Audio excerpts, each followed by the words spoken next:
No meu aniversário de 21 anos, meu pai ergueu o copo e disse: alguns filhos enchem você de orgulho. Outros só ocupam espaço. Todos riram. Eu sorri e respondi: ainda bem que acabei de conseguir meu próprio lugar, a 3.000 quilômetros daqui. Não se preocupe, vocês nunca, meu nome é Brian. Tenho 29 anos, sou gerente de RH, consigo ler uma sala em 5 segundos e montar um plano de desempenho em 10 filho do meio, mas o mais velho dos meninos, o responsável desde que aprendi a amarrar os sapatos. Eu marco consultas médicas, decoro prazos, lembro os aniversários de todo mundo. Se minha família fosse uma empresa, eu seria o time de operações não remunerado. No trabalho, as pessoas me veem como calmo. Na família, me veem como útil. Cresci em Fênix, em uma casa que sempre cheirava a limpador de limão e expectativa. Meu pai comanda uma pequena empresa de telhados. Minha mãe cuida da contabilidade e da narrativa familiar. Minha irmã mais velha, Kelsey, brilha. Meu irmão mais novo, Evan, vive se metendo em confusão e recebe um desfile toda vez que sobrevive a uma. Aprendi cedo que pedir ajuda era o mesmo que admitir fracasso. Então, parei de pedir. Mantenho as coisas simples, academia às 6, café preto, celular no não perturbe até às 8. Meu apartamento é limpo, meus e-mails têm etiquetas e o aluguel é pago no primeiro dia do mês. Não é empolgante, mas é estável. Estabilidade é como oxigênio quando você cresce em uma casa onde o dinheiro ditava o humor. Eu costumava achar que, se trabalhasse o bastante, minha família acabaria me vendo como algo além de uma carteira sobressalente.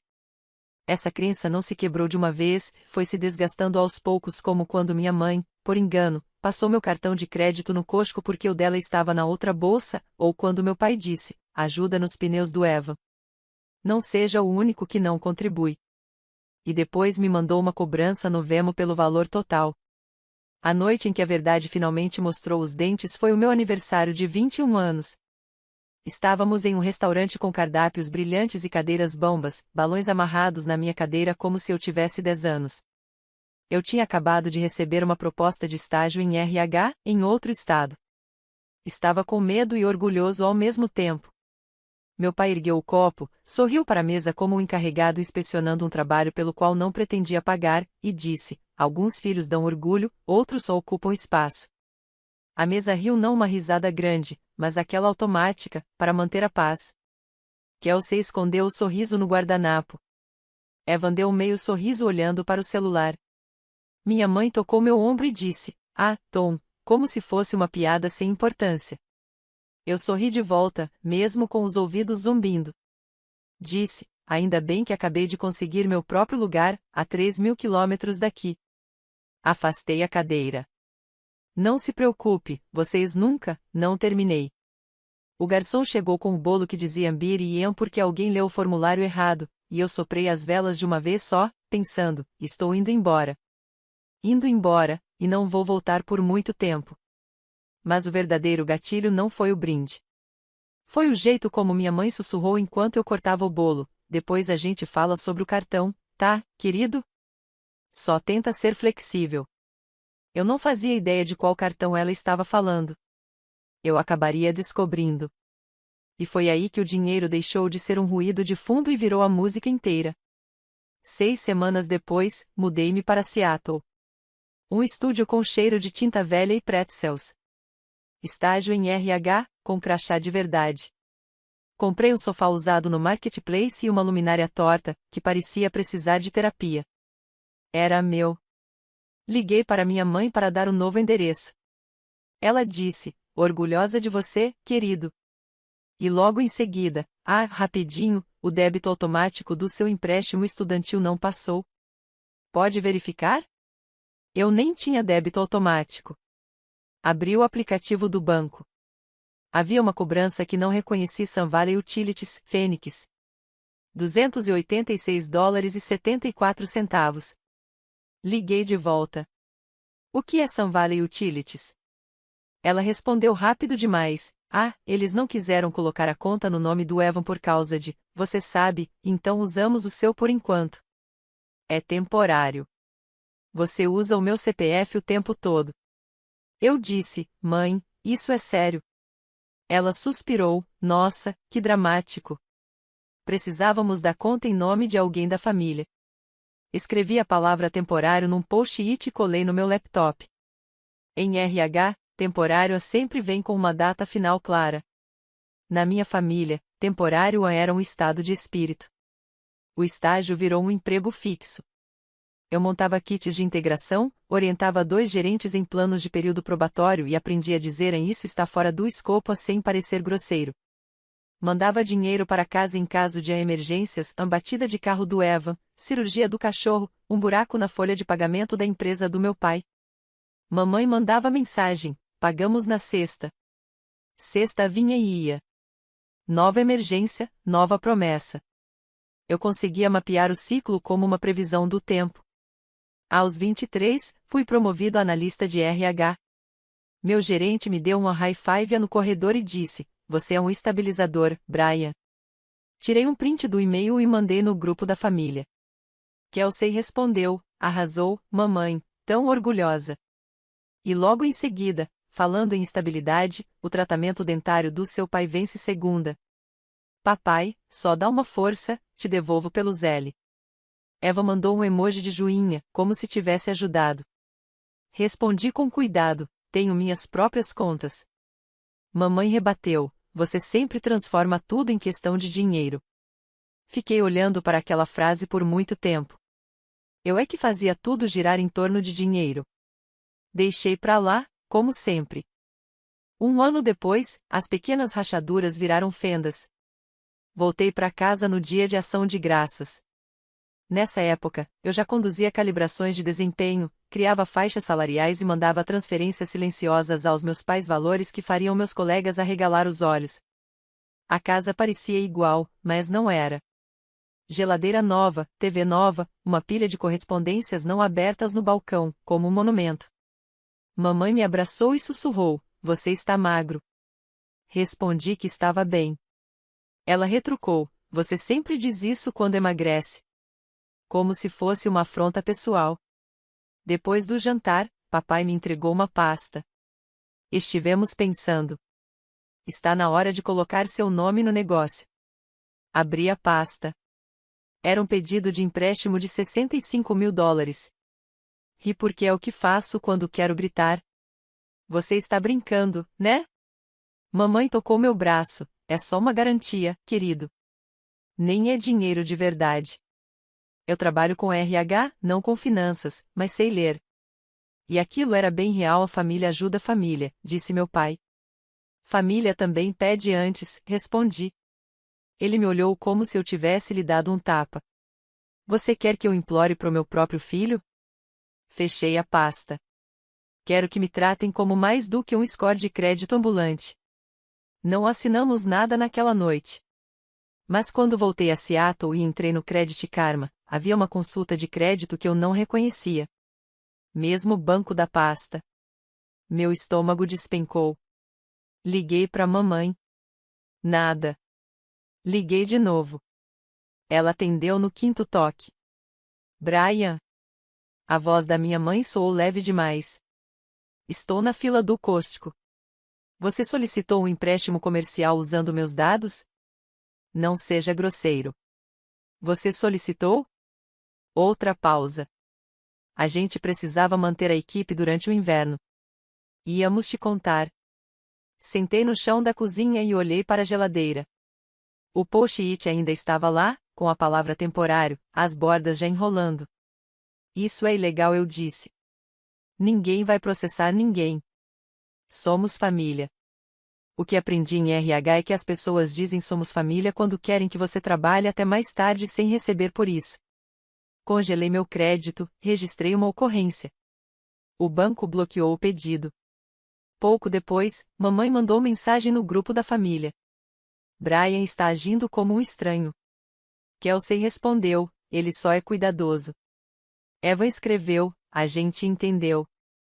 O Brian é melhor que a gente. Eu não respondi. Meses se passaram. Afastei o contato e comecei a economizar. Mamãe ligava e falava como se nada tivesse acontecido. Como está o tempo aí?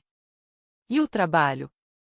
Perguntava, e logo depois vinha o pedido, sorrateiro, como um gato de rua. A hipoteca atrasou um dia, mas está tudo bem. Pode só, sabe, cobrir pra gente? Pagamos na sexta. Sempre na sexta. Comecei a registrar tudo em uma planilha: data, valor, motivo, status. Coloria de verde a coluna dos pagos.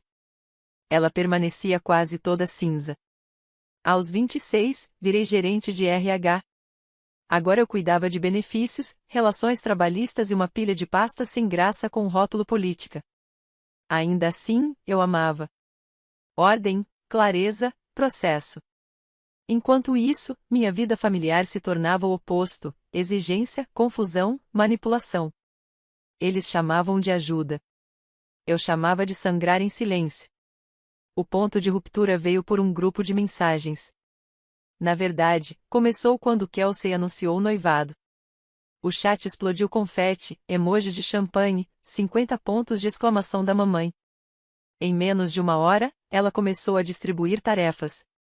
O Brian pode pagar o sinal do salão. O Brian é bom com números, ele cuida do adiantamento do buffet. Fiquei assistindo as mensagens desfilarem como uma conta que eu nunca autorizei. Digitei: vou mandar um presente. Só isso. Mamãe, não seja egoísta. Evan, cara, é o único casamento dela. Difícil ser egoísta com o próprio dinheiro. Mamãe ligou na hora.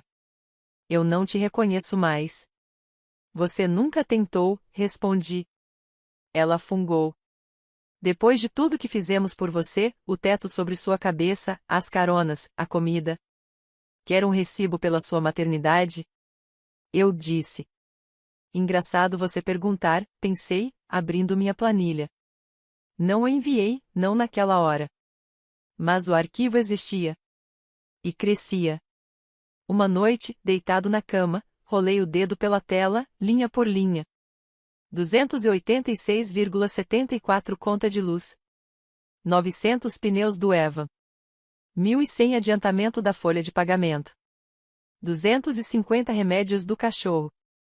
1.500 depósito do vestido da Kelsey. 700 a surpresa odontológica. 300 taxas do tribunal do Evan. 1.200 materiais para o telhado. 87 diferença de imposto. Havia dezenas de entradas, uma chuva de cinza. Adormeci com o celular sobre o peito e acordei com 3 ligações perdidas da mamãe e uma mensagem. Precisamos falar sobre as passagens da lua de mel da Kelsey. Claro que precisávamos.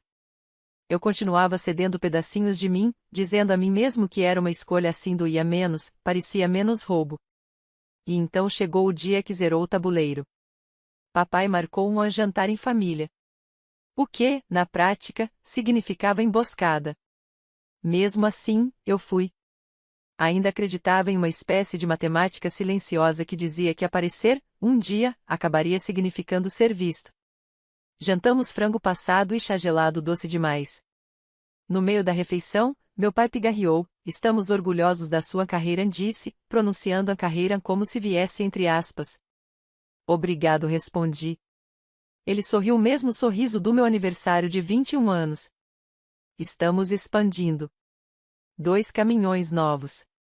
Vamos colocar seu nome nos papéis, assim o banco se sente mais seguro. Mamãe estendeu a mão e apertou a minha. Você nem vai perceber. O antigo eu teria engolido em seco e ficado quieto. O novo eu disse, não. O ar congelou. Eva se recostou na cadeira e riu, aí vem ele. Mamãe disse, Brian, somos família. Família não falsifica assinaturas, respondi. O maxilar do meu pai se contraiu. Cuidado com o que fala. Levantei-me para não tremer. Congelei meu crédito. Se aparecer qualquer coisa no meu nome, denuncio. A voz da minha mãe ficou afiada. Pra quem? Pra polícia. Contra o próprio pai. Se for o que for preciso, eu disse. Saí antes da sobremesa. 2 dias depois, recebi um convite de calendário, reunião financeira familiar. Obrigatória. O assunto poderia muito bem ser um ponto de ruptura. A reunião seria na casa deles, domingo às 15 horas. Vesti-me como me visto quando preciso demitir alguém limpo, neutro, sem gravata. Levei o laptop, porque fatos funcionam melhor com pixels. Kelsey já estava lá, cabelo impecável, o anel reluzindo como um aviso. Evan estava jogado no sofá, sapatos sobre as almofadas, rolando o TikTok. Mamãe colocou um prato de biscoitos à minha frente, como se açúcar pudesse consertar fraude. Papai ficou de pé, braços cruzados, parecendo o gerente de um projeto do qual eu nunca fiz parte. Sua mãe e eu sustentamos esta família começou. Mamãe assentiu. Demos tudo a você. E papai completou, agora é sua vez de retribuir com apoio de verdade, não com planilhas. Engraçado você dizer isso, respondi, abrindo o notebook e espelhando a tela na TV, minha planilha preencheu a sala com linhas silenciosas. Kelsey franziu a testa, o que é isso? Anos de transferências. Valores que vocês pediram, motivos que deram e se me pagaram de volta. Evan bufou, tá fazendo um documentário? Continuei rolando. Não levantei a voz, esse era o segredo. 14 de outubro, $1.500 adiantamento de folha de pagamento. 2 de novembro, $900 pneus do Evan. 19 de novembro, $286,74 contas de serviços. 7 de dezembro, $1.200 diferença de impostos. 22 de dezembro, $300 taxas judiciais. 3 de janeiro, $1.100 materiais de telhado. 14 de janeiro, $250 remédios do cachorro. 25 de janeiro, $2.000 depósito de encomenda. Mamãe cruzou os braços. Por que está fazendo um placar? Porque vocês me ensinaram que é meu trabalho cuidar dos números, respondi. Papai deu um passo à frente. O negócio passou por uma fase difícil. Você acha que é melhor que eu só porque trabalho atrás de uma mesa? Acho que não sou um banco, eu disse. A voz de Kelsey saiu pequena pela primeira vez, a gente ia te pagar de volta. Cliquei na segunda aba, comprovantes, transferências, capturas de tela. Não, vocês não iam. Evan revirou os olhos. É para isso que estamos aqui? Para ver um PowerPoint? Não respondi. É para isso. Abri um PDF, a carta do banco sobre a tentativa de empréstimo bloqueada. Meu alerta de fraude. A linha do tempo. O rosto do meu pai mudou. Ele sabia que eu sabia. Você está exagerando. Vocês tentaram assinar o meu nome, eu disse. Isso não é um problema de reação. É um problema de limite. A voz da minha mãe tremia e, ao mesmo tempo, soava cruel. Você mandaria seu próprio pai para a cadeia? Eu protegeria a mim mesmo, respondi. Silêncio. Então meu pai fez o que sempre faz, tentou me humilhar. Levantou o queixo e disse, mais devagar desta vez, alguns filhos dão orgulho. Outros só ocupam espaço. Kelsey se encolheu, como se tivesse sentido aquilo no estômago também. Evan riu. Minha mãe esperou que eu pedisse desculpas. Eu não pedi. Fechei o notebook. Acabou. O rosto dela desabou e se recompôs em um segundo: raiva, pena, desespero, súplica. Brian, não seja assim. A gente precisa de você. O que vai acontecer com a gente? Lá estava o tom manipulador do meio da conversa, aquele que reconheço de cor do trabalho. O que vai acontecer se eu não me sacrificar? Respondi como responderia no escritório com clareza. Vocês vão dar um jeito, eu disse. Porque eu não vou ser mais o plano de vocês. Meu pai zombou. Você acha que é alguém só porque se mudou? Eu acho que sou alguém porque precisei ser, respondi. Evan se levantou. Não venha chorando quando precisar da família. Eu nunca chorei para vocês, eu disse. Só mandei dinheiro. Kelsey sussurrou, Brian. Ela parecia assustada. Não por mim, mas pelo colapso da lista de casamento dela. Coloquei um envelope branco sobre a mesa de centro. Dentro, uma cópia impressa de uma carta de limites, linguagem simples, tópicos, datas de vigência. Escrevi como uma política, porque é o que eu sei fazer. Meu pai não tocou no papel. O que é isso? Expectativas? A partir de hoje, eu disse, não vou mais financiar o negócio. Não vou assinar nenhum empréstimo. Não serei responsável por multas, pneus, taxas ou custos judiciais do Evan. Não pagarei depósitos de casamento, lua de mel ou tratamentos dentários. Se abrirem contas em meu nome, eu denunciarei. Se ligarem pro meu trabalho, bloquearei o número. Se precisarem de ajuda, perguntem uns aos outros ou procurem um profissional.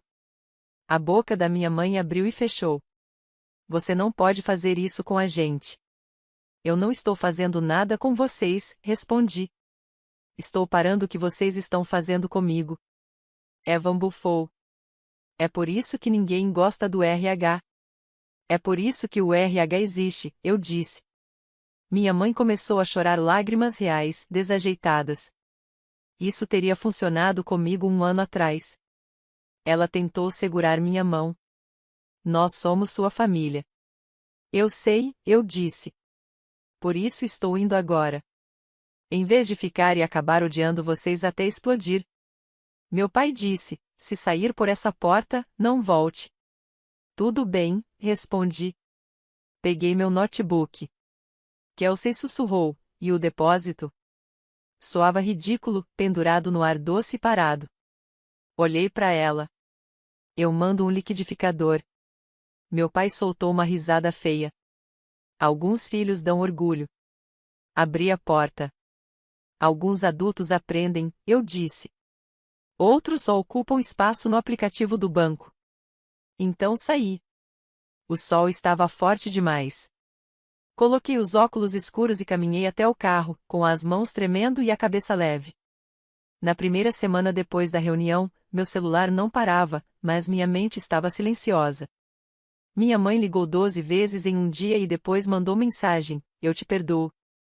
Quando isso não funcionou, veio outra, você não está bem. E, por fim, vamos conversar na sexta. Sexta, como sempre um prazo sem nenhuma ação. Mutei o grupo da família. Contei o que aconteceu para minha terapeuta. Ela disse, você colocou um limite e tolerou a reação deles. Soou como uma frase de manual. Eu precisava dessa clareza. No trabalho, a memória muscular seguiu me carregando, medi um conflito sobre posições de mesa, escrevi um plano de desempenho claro para um designer cronicamente atrasado e criei uma nova lista de integração que realmente funcionava. Passei a almoçar fora todo dia, celular na bolsa, e não percebi o quanto meus ombros estavam pesados até eles não estarem mais. A queda começou em casa.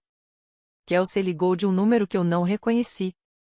Atendi porque, ao contrário dos meus pais, Kelsey às vezes tenta. Oi, disse ela com a voz frágil. Então, a mamãe cancelou o florista. Eu não sou florista, respondi. Eu sei, ela falou. Só que, e continuou, se você não vai participar, então a gente tem que apertar as contas. Não é isso que ela quer dizer, eu disse. Ela quer que você me pressione. Kelsey ficou em silêncio tempo suficiente para eu achar que a chamada caiu. Sempre foi assim, ela disse, como se finalmente dissesse algo óbvio em voz alta. Lembra quando o pai te fez emprestar o carro pro Eva no verão? E então ele fez queixa e você pediu desculpas por ter ficado chateado. Lembro, respondi. Kelsey suspirou, desculpa por não ver ou por ver e não ajudar. Ver e não ajudar também é uma decisão, eu disse e me surpreendi por não falar aquilo para ferir. Ela confessou, talvez eu reduza o casamento. Não sei. E, mais baixo, estou olhando apartamentos. Eu me sentei. Apartamentos. Ela riu, uma risada frágil. Você acha que eu nunca tive a minha própria versão disso? Não com dinheiro, com atenção, com o pai. Conversamos por 1 hora não sobre depósitos, mas sobre partir, sobre ficar, sobre como você chega aos 30 sem nunca ter seu próprio quarto na sua cabeça. Quando desligamos, senti algo no peito se soltar que estava tenso desde o ensino médio. Enquanto isso, minha mãe iniciou uma campanha, ligou para minha tia, para minha avó, para minha madrinha que ainda me manda cartões de Natal com glitter dentro do envelope. A mensagem era a mesma, Brian está nos abandonando. Minha tia me mandou um print e escreveu, tudo bem com você? Respondi, tô bem. Só não vou mais financiar a família. Ela mandou um coração e então orgulhosa de você. Guardei essa mensagem.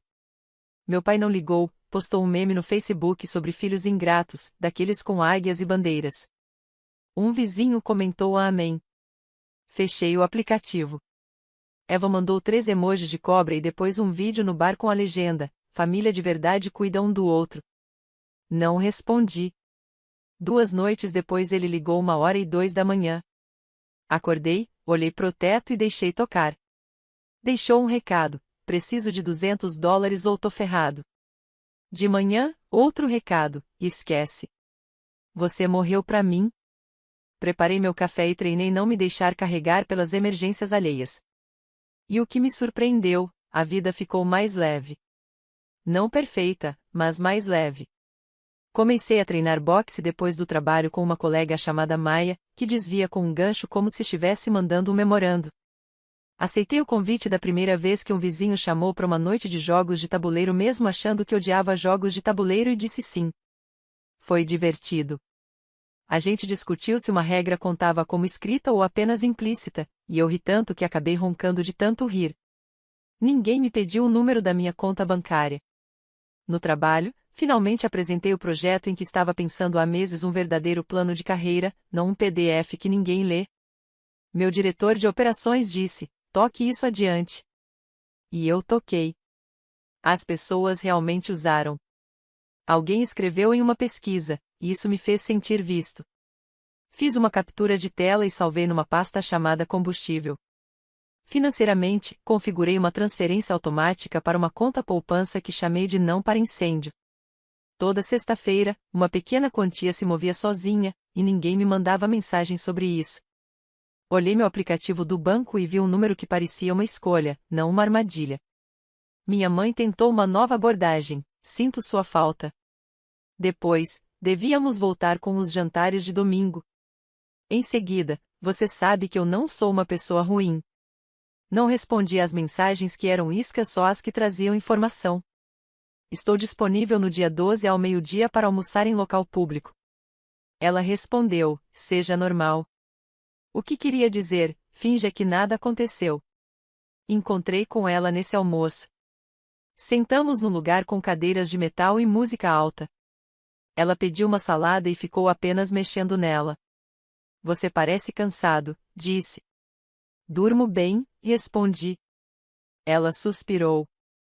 Seu pai está chateado. Ele pode ficar, eu disse. Ele disse que você ameaçou a ação legal. Eu prometi que me protegeria, respondi. Ela se inclinou para a frente. Brian, querido, o que vai acontecer conosco se você não ajudar? Vocês vão aprender a fazer um orçamento, eu disse. Ou reduzir gastos, vender um caminhão, pedir pro Eva arrumar um segundo emprego, ou parar de usar cartão de crédito como curativo. 100 opções antes de Brian pagar. Ela piscou. Você parece frio. Parece clareza, respondi. Ela enxugou os olhos. Eu nunca quis isso. Você queria o dinheiro sem a conversa, eu disse. Agora tem que ter a conversa sem o dinheiro. Ela me olhou como se não me reconhecesse. Talvez não me reconhecesse mesmo. Talvez nem eu me conhecesse completamente. Paguei meu almoço e deixei o dela na mesa. Kelsey continuou ligando pequenas atualizações. Ela transferiu o casamento para o quintal. Ficou lindo nas fotos, luzinhas, vasos de brechó, um arco emprestado. Ela não me pediu nenhum depósito. Enviei um presente e um cartão dizendo: que todo ossinho seja seu. Ela me mandou uma foto chorando e rindo ao mesmo tempo, com o rímel todo borrado. Chorei na minha mesa e culpei a alergia. Meu pai finalmente mandou mensagem depois de 3 meses de silêncio. Precisamos conversar. Eu respondi: me manda um e-mail. Ele respondeu: você é ridículo. Eu escrevi: limites não são ridículos. Ele não respondeu mais. Então aconteceu algo que eu não esperava. Eva ligou sóbrio às 10 da manhã. Fui demitido, disse, com a voz pequena, como se tivesse 12 anos. Sinto muito, eu disse. Eu preciso, ele parou no meio da frase, como se tivesse batido numa cerca invisível. Ia te pedir o aluguel. Eu não vou fazer isso, eu disse. Ele ficou em silêncio tempo suficiente para eu achar que tinha desligado. O que eu faço? Perguntou, finalmente. Não para consertar isso para mim. Não para mandar dinheiro. O que eu faço? Ele perguntou. Você respira, eu disse. Aceita as consequências naturais e vai até o centro de empregos na Verde com a Paine. Procura pela Laura. Diz que está pronto para trabalhar. Ele riu uma vez. Claro que você tem um contato. Tenho uma lista, respondi. Por que você é assim? Ele perguntou. Não é por mal, continuei. É por curiosidade. Porque alguém precisa ser. Ele não me agradeceu. Não gritou. Só disse, tá bom. E desligou. 2 semanas depois, ele mandou uma foto de um cronograma turnos noturnos em um armazém. É uma porcaria, escreveu. Mas eu vou. Eu mandei um joinha. Sem confete. Minha terapeuta perguntou como seria sucesso para mim. Eu disse, um domingo em que a bateria do meu celular dura o dia todo, porque não fica acendendo com pânicos que eu não causei. Nós rimos. E esse domingo chegou. Um domingo com roupa lavada, café e uma caminhada à beira d'água. Meu celular ficou quieto. Quando vibrou, era uma amiga mandando um meme sobre RH ser tipo terapeuta corporativo. Eu respondi, somos bibliotecários de limites. Pensei muito naquele brinde, sobre ocupar espaço. Percebi que o único espaço que eu vinha ocupando era o pequeno canto da minha própria vida que eu ainda me permitia manter. Depois daquela reunião, esse canto se expandiu. Comprei uma estante. Uma planta. Luvas de boxe que finalmente serviam. Reservei uma viagem com minhas próprias milhas e não contei para ninguém até voltar. Mamãe mandou mais uma mensagem enorme no grupo da família, sempre nos apoiamos.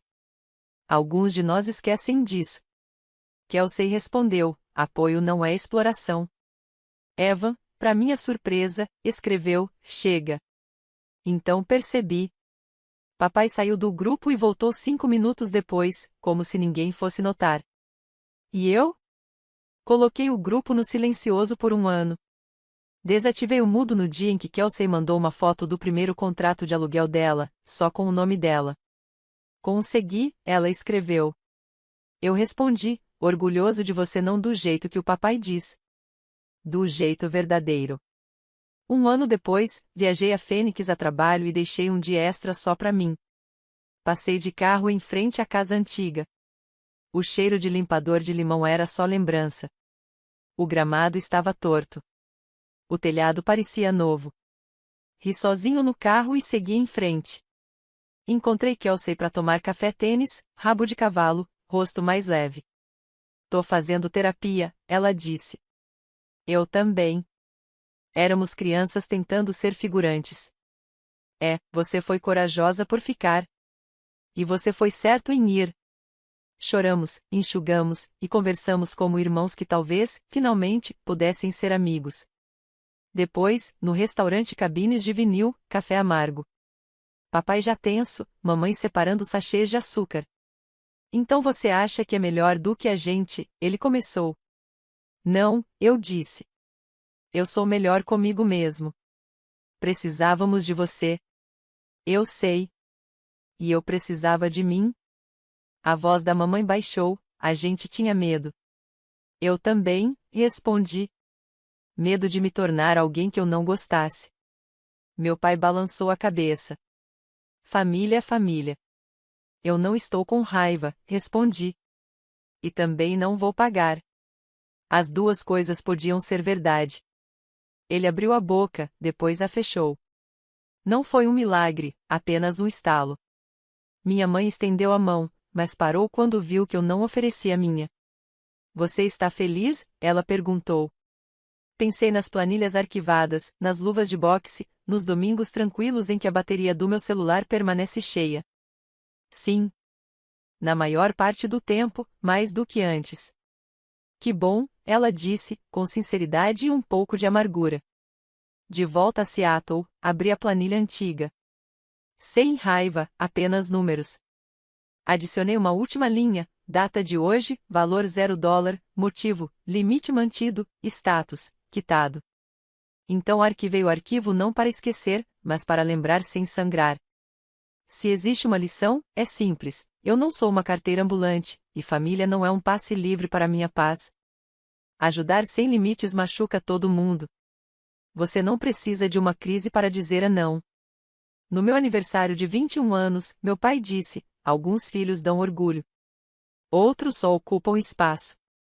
Hoje, eu termino essa frase quando tranco minha porta e rego minha planta: não se preocupe. Você nunca vai ocupar um espaço que não é seu.